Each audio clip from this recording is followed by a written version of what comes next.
Chaqaloq tug'ilishiga bir kun qolganda Allohdan so'radi: "Nega bu olamga kelyapman? Men o'zi nima qilishim kerak?"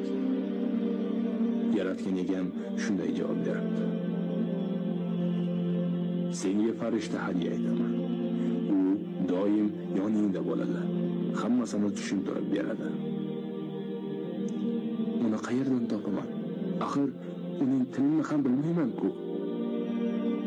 Farishta seni o'z tiliga o'rgatadi, turli balo-qazolardan asraydi. Farishtaning ismi nima? Uning ismi muhim emas. Sen uni ona deb ataysan. Chaqaloq tug'ilishiga bir kun qolganda Allohdan so'radi: "Nega bu olamga kelyapman?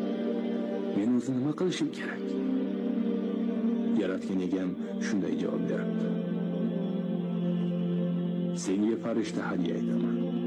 U doim yoningda bo'ladi. Hammasini tushuntirib beradi."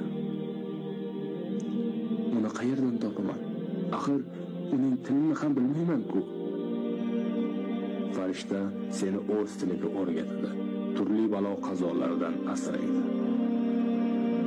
Farishtaning ismi nima? Uning ismi muhim emas. Sen uni ona deb ataysan.